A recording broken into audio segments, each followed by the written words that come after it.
Bog! Dobila sam dosta upita u vezi upise u našu školu, pa ću sad sve objasniti kako to sve ide. Vrlo je jednostavno. Inače, mi smo škola za odrasle, znači za ljude koji žele naučiti engleski ili poboljšati svoje znanje. Kod nas nije klasika, nije samo gramatika, samo teorija i to, nego baš vas tjeramo da pričate. Znači cijeli sat se govori, stalno vas ispravljamo, mora vas neko baš siliti da govorite na sat da bi to postalo glatko i tečno. Mi vas nekako pripremimo za realni svijet. Mi smo izvorni govornici i mijenjamo se svaki sat, pa će vam biti ja na satu, pa onda Engles, pa Amerikanac, pa Kanađanin, pa svašta, da se uho navikne na sve te naglaske. Pa evo kako se upisati.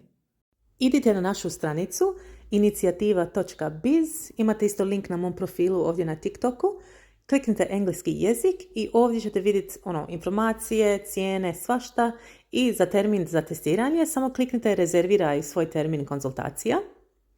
Sve nam je preko Zooma, znači i testiranje i nastava i ovdje ćete birati znači, dan kad želite imati testiranje i uru.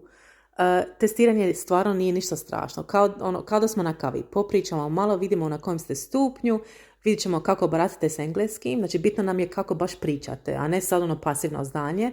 Svima šteka govor i na to moramo baš raditi. Ovdje stavite svoje podatke i dolje na dnu imate schedule event. Onda ste rezervirali svoj termin.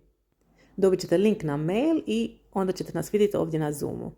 Ako želite vidjeti što drugi kažu o nama, imate ovdje, na primjer, glumac Leon Lučev i Maja Vučić su bili kod nas i ovdje su sve te recenzije.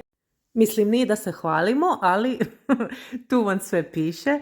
Ako vam šteka govor, mi smo tu za vas. Znači, stvarno se pomak vidi u kratkom vremenu.